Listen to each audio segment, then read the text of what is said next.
Good evening and welcome to Gravitas. I'm Palki Sharma Upadhyay. Let's get started.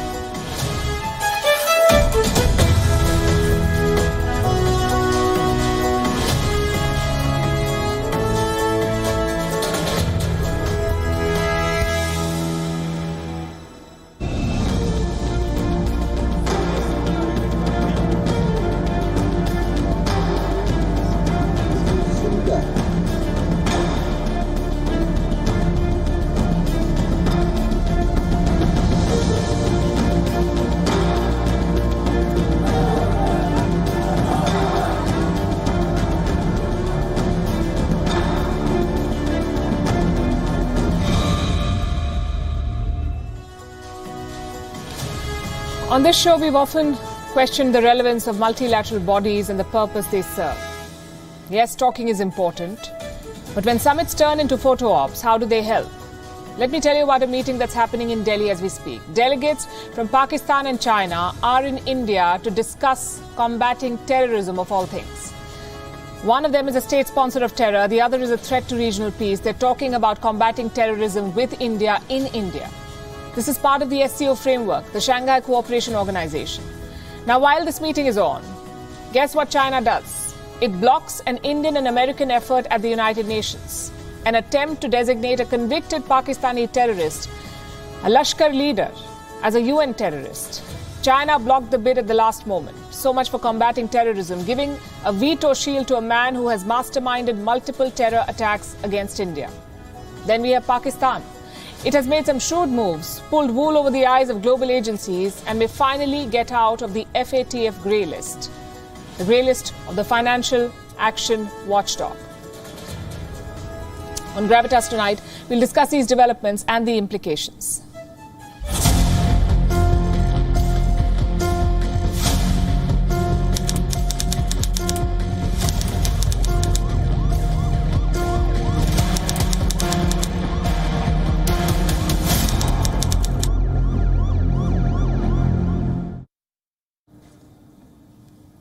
Chilling, isn't it? That was a short snippet of Abdul Rahman Makki's work. The crimes we know about. God knows how many more he has masterminded. This man deserves to be on every watch list. His properties, his finances, his travel, everything must be seized and sanctioned. This month, India and the US tried to do exactly that. They made a proposal to the UN Security Council. What did it say? It said that Makki must be declared a global terrorist, that the UNSC, the United Nations Security Council, must approve special sanctions on him. The proposal was made on the 1st of June. Days passed. There were no indications of opposition, no murmurs of dissent, until this Thursday, the 16th of June. That was yesterday. Yesterday was the last day for UNSC members to oppose the proposal. And at the last moment, one member did exactly that: China. China has put this proposal on technical hold. And how long can this hold last? Up to 6 months, which means this proposal will be delayed for at least half a year. And we all know why China did it: to protect their favorite colony, Pakistan.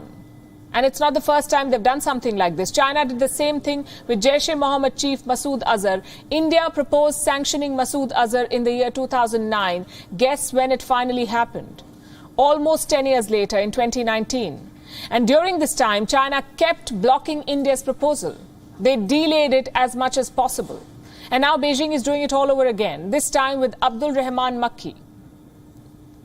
India has responded to China's decision. Government sources are calling it, quote-unquote, extremely unfortunate. They said that this decision runs counter to China's claims of combating terrorism. Does it, though? We all know how China combats terrorism: by putting millions of innocent Muslims in labor camps. No trial, no investigation, no questions asked. That same China does not want to sanction a convicted terrorist. The US Treasury has declared Makki a specially designated terrorist. He's got a $2 million bounty on him. India has declared him a terrorist under domestic laws. But let's forget India and the US for a moment. Maybe China does not trust them. Why not look at Pakistan's own courts? In 2019, Makki was arrested near Lahore. The next year, in 2020, he was convicted of terror financing in Pakistan. So there is no doubt about Makki's credentials. He is a bona fide terrorist. Yet Pakistan and China continue to shield him. not just at the United Nations, even at home. We told you that Makki was convicted in 2020, but nobody knows where he is today. Maybe in some high-security prison, or maybe in some ISI safe house. Chances are the second one, the ISI safe house. Pakistan has been using this strategy to fool the global community. The arrests, the trials, the convictions, it's all for the cameras. Once the cameras look away, Pakistan goes back to default. Take the case of Masood Azhar. He was sanctioned by the UN Security Council in 2019. Guess where he's living now? In an ISI safe house, according to Indian intelligence. What does this tell you about Pakistan's anti-terror campaign? That it's a farce.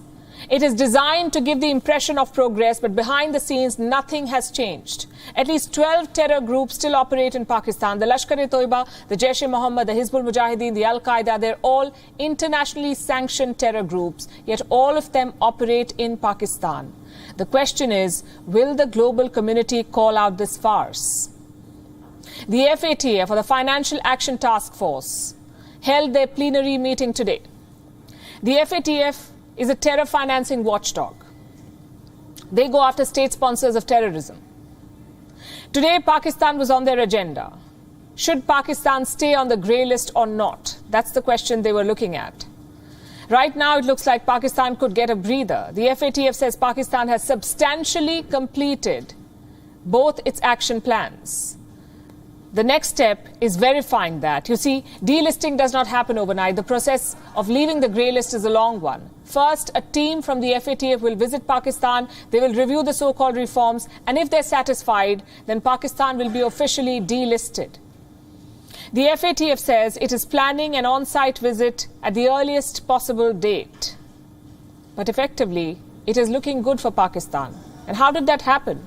Because of two major reasons. Number one, a good PR campaign. Like I said, Pakistan has given the impression of progress. They arrested Hafiz Saeed. They jailed Abdul Rahman Makki. So clearly the FATF thinks progress has been made. Reason number two, intense lobbying by Pakistan's allies, the likes of China and the Gulf states. They have repeatedly sought to delist Pakistan. Perhaps those efforts have paid off, finally. And frankly, none of this is surprising. Most international organizations have surrendered their principles. The UN rights chief is praising China. North Korea is heading a disarmament panel.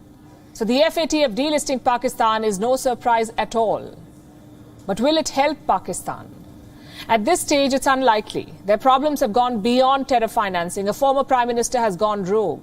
Extremists are marching to Islamabad. Foreign reserves are near record lows. And China and company, are they helping them with any of these issues? No, they're not. But when it comes to shielding terrorists, China is proactive. Tells you who's a friend and who's an opportunist. Also, who's a threat to peace. The Chinese army, or the People's Liberation Army, the PLA as they call them, is issuing new threats. It is again talking about taking Taiwan by force. And this is a serious threat. Today, Beijing launched an aircraft carrier in Shanghai. It is called the Fujian. This is China's third aircraft carrier, also its largest and the most advanced warship yet. Beijing conducted a grand ceremony to launch the Fujian.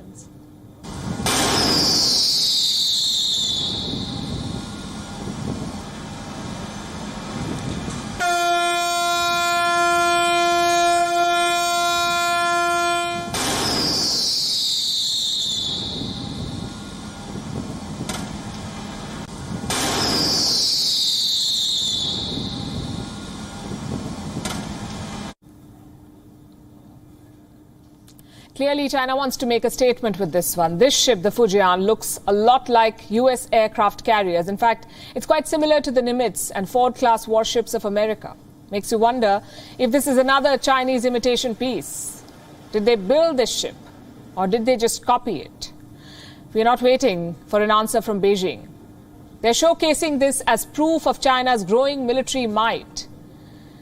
What is this warship capable of? No official word, but lots of observations from experts. They say the Fujian is a direct challenger to America's biggest warships. It can launch aircraft faster and more effectively. This includes planes with heavier payloads. The aim is to challenge America's dominance on the high seas. China has painted a slogan. on this warship in Mandarin. This is apparently the mission statement for the PLA Navy. We have a rough translation. This is what it says. To build a strong and modern Navy and provide strong support for the realization of the Chinese dream of a strong military. To realize the party's goal of strengthening the army in the new era and build the People's Army into a world-class army in an all-round way.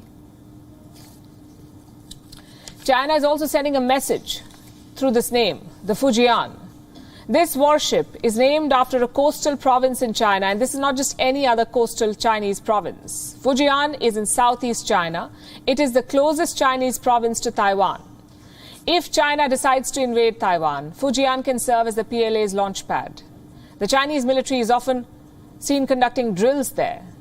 So naming this ship, this warship, the Fujian, is not just a symbolic move, it is a strong signal of intent. The Chinese defense minister has made some threats as well. His name is Wei Fenghe. He was in Singapore recently for the Shangri-La Dialogue. This is an intergovernmental security dialogue. US Defense Secretary Lloyd Austin was also present there. The Chinese minister chose this occasion to send a message. He said, fighting for Taiwan is the only option Beijing has. If anyone dares to secede Taiwan from China, we will not hesitate to fight. We will fight at all costs, and we definitely will fight to the very end. This is the only choice for China. I want to make it clear to those seeking Taiwan independence and those behind them, the pursuit of Taiwan independence is a dead end. Stop the delusion. Soliciting foreign support will never work. They should never think about it.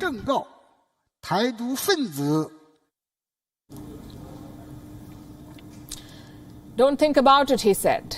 China is said to have communicated the same to the US in private as well. Do not think about it. That's their message. Chinese military officials have been meeting their American counterparts. They've told them to avoid the Taiwan Straits.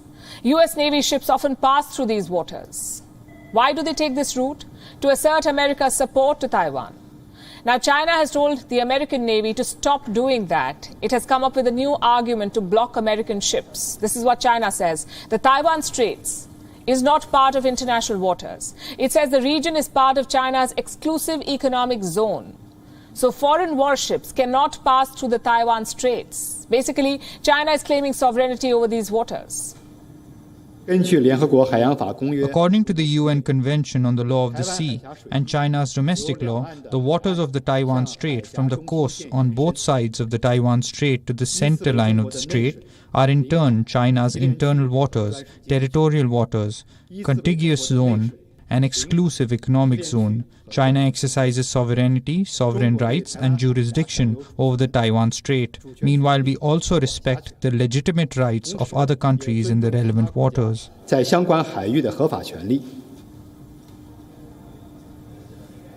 that's the message from Beijing to Washington. Now let's recap China's recent actions. The tone of diplomatic messages from Beijing has changed. The tone has become more aggressive, especially on the question of Taiwan. There is an urgency to quickly ramp up the military capabilities of the PLA. China has stepped up its drills in and around Taiwan Straits. China's actions are raising tensions both in Washington, D.C. and in Taipei. They fear that Xi Jinping could shorten his own timelines, that he could launch a mission to take Taiwan sooner than expected. The US establishment, the defense establishment, feels that the next 5 years are going to be tough. They fear China could attempt an operation before 2027. That's what America fears. Taiwan's assessment is more grim. Policymakers there say that Beijing wants to modernize the PLA quickly. If it achieves that goal, Xi Jinping might, quote-unquote, opt for war soon. Now, I know some of these reports sound alarmist, but the cost of ignoring Beijing's threats will be too high. The world has already made this mistake with Ukraine. It should not be repeated with Taiwan. Speaking of which, Europe is scrambling to reverse some of those mistakes. They could not stop Russia's invasion, so now they're switching to Plan B. And what's that? Symbolic efforts to appease Ukraine. Today, the European Union chief announced one such effort. EU candidate status for Ukraine, that's what they've announced. Now, this is a long process with 3 major steps. Step 1. Application. A country must officially submit a membership request. Ukraine did that just 2 days after the war broke out in February. Step 2. Executive recommendation. European Commission officials will give their opinion. Does this country deserve candidate status or not? And finally, step 3. All leaders of the EU must sign off on the new member. If that happens, the accession process can begin, meaning the country can be made part of the EU. Right now, Ukraine is at step 2. They have been recommended for candidate status. EU Chief Ursula von der Leyen says Ukraine is ready for the next stage. In the view of the Commission, Ukraine has clearly demonstrated the country's aspiration and the country's determination to live up to European values and standards. Ukraine, before the war, had already embarked on its way towards the European Union. For 8 years now, it had already been gradually moving closer to our union. What happens next? Step 3. EU leaders will be holding a special summit next week. They have two options, either ratify the recommendation or reject it. So which way will Europe go? As always, they cannot decide. The big three have endorsed Ukraine's EU membership. That's Germany, France and Italy. Their leaders travel to Kiev on Thursday. All of them promised to support Ukraine's bid. The Baltic states and Poland are also on board. But two countries are not, the Netherlands and Denmark. These two countries are opposed to enlarging the European Union. So their vote will be crucial next week. Even if one country disagrees, Ukraine will not get candidate status. But let's assume they do. Let's assume that some last-minute diplomacy does the magic. Every EU member state welcomes Ukraine with open arms. Does that change anything? Will it help Ukraine win the war? The answer is no. And we can think of two reasons why. One, candidate status does not mean automatic membership. It is just the start of a long process. Ukraine will still have to implement new reforms, change some of the existing laws, tweak their budget. Only after these changes will Ukraine get membership. And how long does that take? Usually 5 years. That is the average time of accession to the European Union, 5 years. And Ukraine simply does not have that sort of time. Also, can they implement these reforms in the middle of a war? That's another worry. Ukraine's government is laser-focused on fighting Russia. Do they have time to address political reforms or line up financial changes? The EU chief did talk about this problem. She says, what happens next is up to Ukraine. This is on the understanding that good work has been done, but important work also remains to be done. The entire process is merits-based. So it goes by the book, and therefore progress depends entirely on Ukraine. It is Ukraine that has it in their hands. Reason number 2, the EU is a political and economic body. It is not a military alliance. They deal with trade, legal reforms, budgets, not strategy. Recently, the EU passed a law on common phone chargers. So you get the idea. This is what they do. Joining the EU in peacetime would have been a big boost for Ukraine. You get access to the common market, the common currency, even the common development fund. But during war, it may not be of much help. EU states are already sending weapons to Ukraine. Membership will not increase or decrease that. So this whole candidate status is basically a symbolic gesture. To quote Gandhi, it is a post-dated check on a failing bank. Just think about it. If the West was serious about protecting Ukraine, why not give them NATO membership? That would actually help them, if at all. Russia will probably think twice before attacking a NATO member. But an EU member? Not quite. I'll give you an example. Both Finland and Sweden are members of the European Union. They both joined in 1995. Until this year, both countries were neutral. They never picked NATO or Russia. But the war in Ukraine has changed that position. Now both Finland and Sweden have applied for NATO membership. What does that tell you? That EU membership alone is not enough. At least Sweden and Finland think so. And that is why they've applied to join the NATO. Unfortunately, Ukraine does not have that luxury. They were promised NATO membership in 2008. 13 years later, they're under attack. Now the West is offering them another membership, a symbolic offer with no substance really. Our next story is from the United Kingdom, where Boris Johnson government has approved the extradition of Julian Assange, the WikiLeaks founder.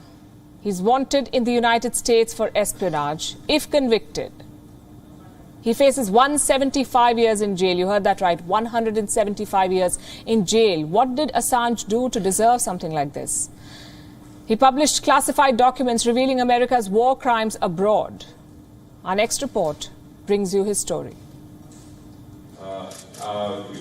Remember Julian Assange? He's the founder of WikiLeaks. The UK has decided to extradite him to the US. Currently, he is being held at a top security jail in London. The story of Assange is that of espionage and escape. And it begins in 2010. That year, WikiLeaks published 400,000 files. They were called the Iraq War Logs because they had information about US military activities in Iraq. These files were from the US defense data. They were all classified, and WikiLeaks published them. What kind of information did the files have?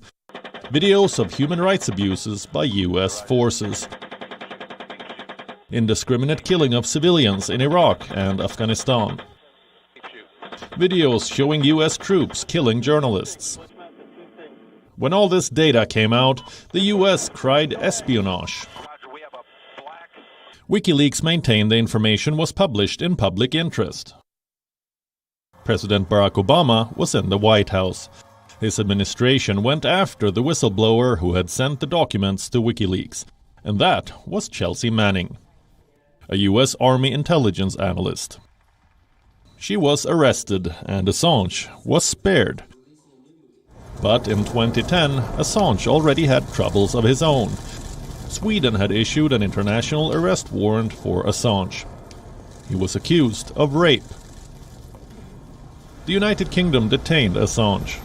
He was arrested and then released on bail. Assange wanted to avoid being extradited to Sweden. So he sought refuge in Ecuador's embassy in London. In 2012, he entered the embassy disguised as a delivery agent. Good evening, London! Assange did not come out of the building for 7 years. WikiLeaks has already. In 2019, Ecuador lifted the asylum status. By then, President Donald Trump had decided to go after Assange. He was charged with collaborating in a conspiracy, also violating America's Espionage Act. Assange was dragged out of the embassy and holed up in a prison. Then came the question of extraditing him to the US. A diplomatic table tennis began. The UK initially sided with Assange. A judge has today ruled that Julian Assange will not be extradited to the United States on the grounds that his extradition would be oppressive. American authorities said there was nothing to worry about. They assured the UK that Assange would be treated well. So in December 2021, the court changed its mind. In March this year, the UK's top court said Assange cannot appeal against the order of the lower court. Now, British Interior Minister Priti Patel has approved the extradition. WikiLeaks is calling this a dark day for press freedom. It says Assange is being punished for doing his job as a journalist. There are petitions online asking the US to drop charges against him. Reporters Without Borders say Assange's extradition would set a dangerous precedent for journalism and press freedom. Assange can still appeal against Priti Patel's decision. He has 14 days to stop his extradition. If convicted, he faces up to 175 years in jail. Julian Assange is paying the price for taking on the high and mighty, revealing uncomfortable truths. It often comes at a cost, especially when people in positions of power are exposed. Whistleblowers always run the risk of facing such a crackdown. So do journalists who expose uncomfortable truths. And that's what makes it both challenging and dangerous. 50 years ago today, an expose brought down a president. A burglary was found in Washington, D.C. Months later, it took down the presidency of Richard Nixon. It's been 50 years since the Watergate scandal came to light. But it still remains a part of popular culture, a very important story. The word gate, in fact, has become synonymous with any scandal or controversy. That was the impact of the Watergate revelations. So what was the scandal all about? Our next report tells you all you need to know. People have got to know whether or not their president is a crook. Well, I'm not a crook. I am not a crook. I made my mistakes. Those words would come back to haunt Richard Nixon. Words that would define his legacy. Words that every American who watched the Nixon presidency implode would remember. Because less than a year after Nixon said those words, he would resign in humiliation. I have never been a quitter. To leave office before my term is completed is abhorrent to every instinct in my body. But as president, I must put the interests of America first. Therefore, I shall resign the presidency effective at noon tomorrow. Richard Nixon could have been one of the defining presidents of America, but his legacy was undone by a scandal. One that took down his presidency. It all began here, the Watergate building. A break-in went wrong in 1972. 5 men were caught red-handed at the offices of the Democratic National Committee. They were not your usual burglars. 4 of them worked for the CIA. The 5th burglar worked with the committee to re-elect Richard Nixon. The failed op was an attempt to mount a snooping operation. The burglars were there to plant listening devices. Nixon's aides were on the hunt. He was just the tip of the iceberg. In the months that followed, several more operations came to light. Nixon's operatives engaged in a whole bevy of criminal activity. They followed family members of Democratic candidates. They forged letters to embarrass Democrats. They leaked false information to the press. Even Democratic campaigns were spared. Dozens of them were investigated by federal agencies. Nixon's aides went after several strong Democratic candidates. They ended their bids for presidency through sabotage. Initially, they got away with all of this. Richard Nixon was re-elected in 1972. The campaigns of his rivals flopped. He faced no serious challenges, but the crimes caught up with Nixon and his team. Leading American newspapers investigated the Nixon campaign relentlessly. They reported on how campaign donations were used to sabotage the Democrats. Now, during the actual election campaign, were you then saying that the White House was involved? How soon did you begin to suspect that people right at the top were involved? I would say it was just about a month before the election. We wrote our big story saying that the Watergate bugging was just one act in a very elaborate campaign of political spying and sabotage, and that as many as 50 people were working on this, that it was directed and sponsored from the White House. Ultimately, it was the tapes from the White House that drove the final nail in the coffin. Nixon had a habit of recording his daily activities and interactions. He had an audio recorder in the Oval Office. Just before the election, Nixon discussed the Watergate break-in with his aides on several occasions. They'll call him in and say, we've gotten the signal across the river to put the hold on this. And that'll fit rather well because the FBI agents who are working the case at this point feel that's what it is a CIA. But they're tracing the money to, well, they've traced to a name that they haven't got to the guy yet. These tapes were the smoking gun. They proved how Nixon and his aides actively tried to block a probe into the scandal. Soon after the tapes went public, Nixon quit. The Watergate scandal has been described as the political crime of the century. It didn't just prematurely end a president's term, it shattered America's faith in its politicians. In West Asia, a major realignment is underway. Saudi Arabia's Crown Prince Mohammed bin Salman will be visiting Turkey next week, his first visit since 2018. We all know what happened that year. Saudi hitmen assassinated journalist Jamal Khashoggi in Turkey. That set off a political crisis. President Erdogan blamed MBS for the killing. He said it was ordered by, quote-unquote, the highest levels of the Saudi government. 4 years later, his tone has changed. This is President Erdogan announcing the visit by MBS.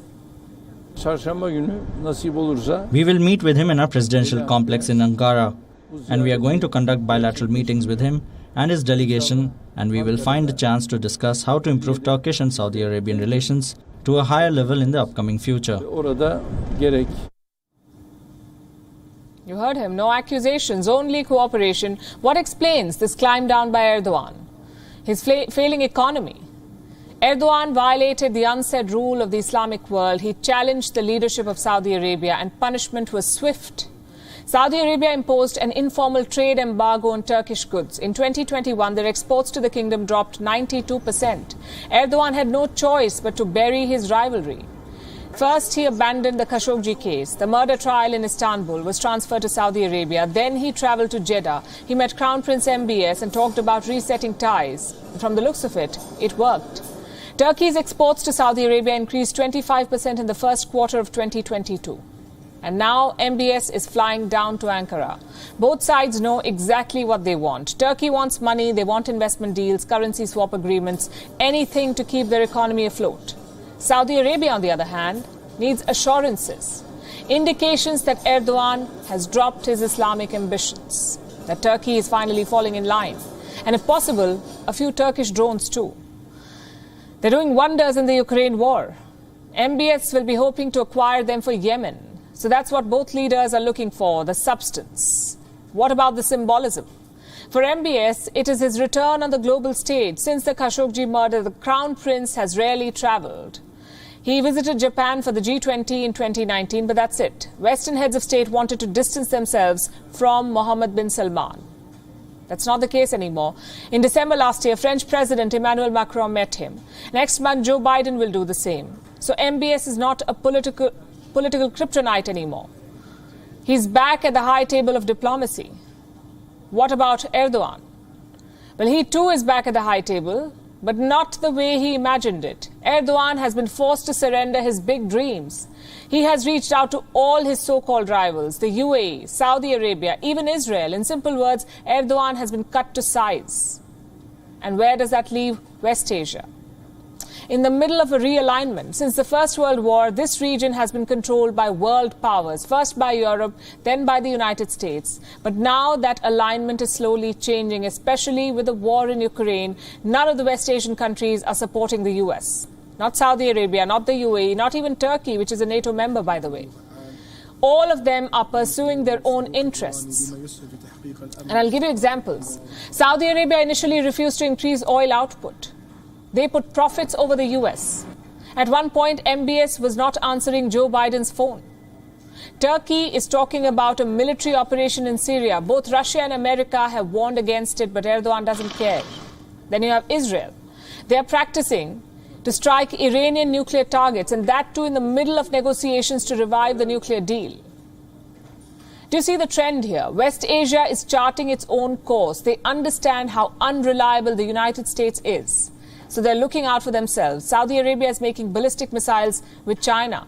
The UAE is building military bases with them, which means West Asia is looking for options, ways to solve their own problems. This visit by MBS is part of that same trend. Saudi Arabia and Turkey share multiple concerns: Syria, Lebanon, Iran, Libya. Until now, the US was also a stakeholder in these conflicts. But pretty soon, that may not be the case. A very interesting story to follow. Now, Rwanda is in news again. The latest headline has nothing to do with the asylum seekers. It is about the country that was planning to dump them in Rwanda. I'm talking about the United Kingdom. Centuries ago, Britain decided to go about colonizing the world. Today, its past conquest is known as the Commonwealth. It's a group of nations supposedly pursuing quote-unquote common goals and values. The British Queen sits at the helm of this group. Under her are 54 countries with 2.5 billion people. And there is little in common between them. This, of course, does not matter to Rwanda. It is scrubbing buildings and roads, preparing for the Commonwealth Heads of Government Summit. 2 days from now, Rwanda will be hosting this big event. There's a slight problem, though. You see, Rwanda was never part of the British Empire. It was colonized by the Germans and then the Belgians. So why is Rwanda hosting a summit meant for erstwhile British colonies? Quick FYI, Rwanda joined the Commonwealth in the year 2009, and it did so to get back at France. Now, these two countries have been bickering ever since the 1994 genocide. Joining the Commonwealth was supposed to be a diplomatic slap for France. Also, it looked good on Rwanda's CV. Mozambique is another non-British Empire country that is now part of the Commonwealth, but Mozambique is not hosting the upcoming summit. Rwanda is. The question is why?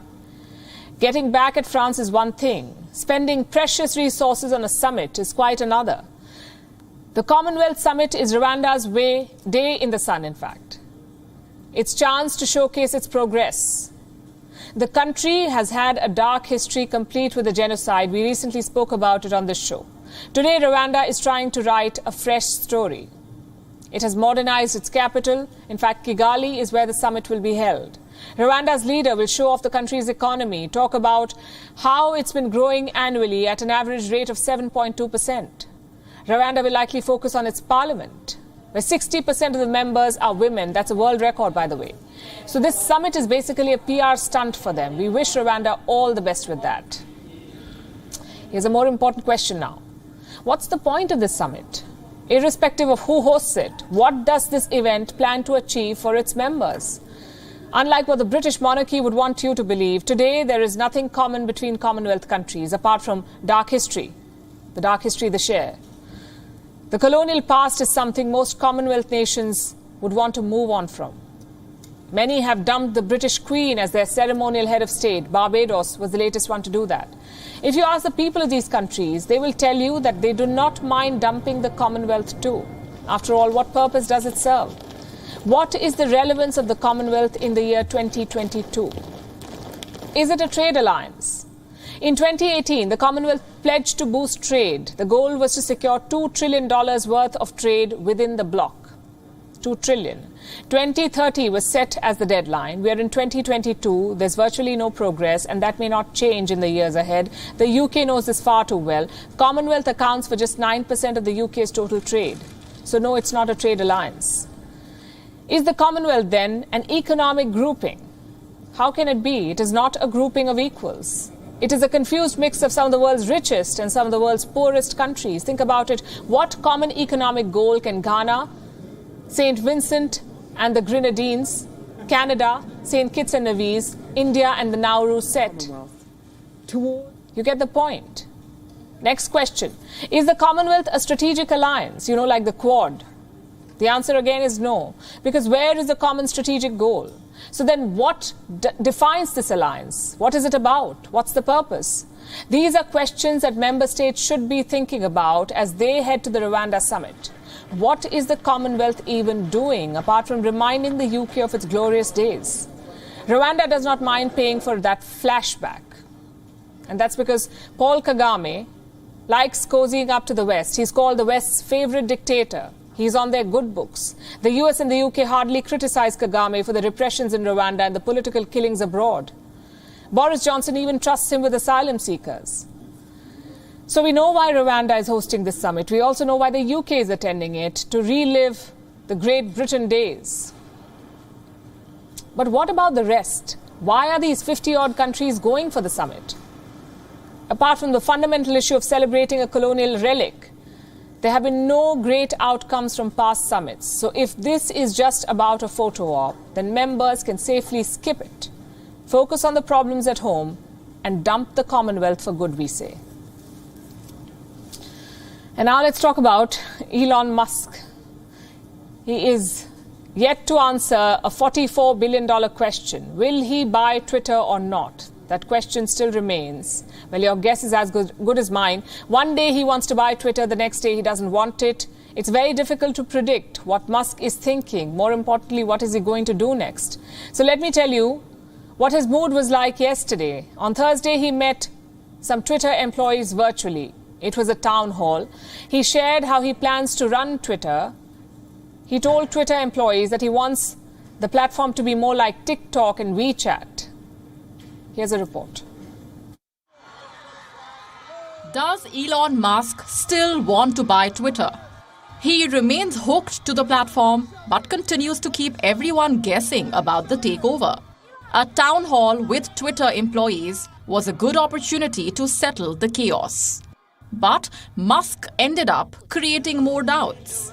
The billionaire entrepreneur described how he wants to run Twitter. He wants to allow users to say whatever they want, but without violating the law. Musk wants 1 billion users on Twitter, but first, he wants the platform to be healthy and profitable. And to achieve this goal, Musk seems willing to let go of some employees. He did not directly say there would be layoffs, but Musk did remind everyone that Twitter is still burning cash. According to him, that is not a great situation. It certainly is not ideal, because Musk is telling Twitter how to run its business without coming clean on his takeover plans. There is a lot of uncertainty. Will Musk be able to complete the transaction or not? Last month, he had paused the takeover discussions. This was over bot accounts. Musk believes there are more bot accounts than Twitter claims. Twitter says 5% of its users are bots. Musk says 20%. Recent weeks have not gone well for the billionaire. He now faces a slew of lawsuits. First, Twitter shareholders sued Musk for stock price manipulation. Now, a Tesla shareholder is taking him to court over charges of racism and sexual harassment. Musk is accused of ignoring complaints about a toxic work culture. There is trouble at Elon Musk's space company SpaceX too. A report says that SpaceX fired 5 employees for criticizing Elon Musk. They had drafted and circulated a letter. It apparently urged SpaceX executives to make the company culture more inclusive. It said Elon Musk is a distraction and an embarrassment to the company he founded. Musk is known to be mercurial and impulsive. His Twitter followers cheer those qualities. Musk himself seems to celebrate them. But with lawsuits mounting, he may want to temper his words and actions. Bureau Report, WION World is One. And now let's take a look at what else is making headlines across the world. This is Gravitas Global Headlines. French President Emmanuel Macron has said the European Union is working on exporting Ukraine's blocked grain and cereals through Romania. Macron also said he will keep engaging with President Vladimir Putin, but won't go to Russia without preconditions. Taliban's religious police have put up posters across the southern Afghan city of Kandahar, saying that Muslim women who do not wear a hijab that fully covers their bodies are trying to look like animals. Sri Lanka's fuel stocks will last for about 5 more days, according to its power and energy minister. The warning comes as United States pledges to provide $6 million emergency assistance to the island nation. In Alabama's Birmingham in the United States, 2 people have been killed and 1 other was injured in a shooting incident. Authorities have now confirmed that the suspect in the shooting is in custody. Protests have continued in Ecuador's capital Quito for the 4th day. Demonstrators marched against President Guillermo Lasso. Indigenous Ecuadorians used burning tires, tree trunks and stones to block access to the capital, protesting against high fuel prices and living costs. Indian Railways Minister appeals for peace as protesters in parts of India set trains on fire during protests against a new short-term military recruitment scheme that have flared around the country. Protests over inflation in the capital of Argentina continue. Tens of thousands of demonstrators marched in Buenos Aires demanding better paid jobs, also protesting against the government's deal with the International Monetary Fund. Global warming and increased human activity have taken a toll on the Everest base camp in Nepal, which, according to reports, is all set to be moved to a much lower altitude amid safety concerns. England have broken their own record for the highest score in a one-day international, scoring 498 for 4 against the Netherlands in Amstelveen. Jos Buttler, David Malan and Phil Salt all scored centuries as the world champions eclipsed their previous best of 481 for 6.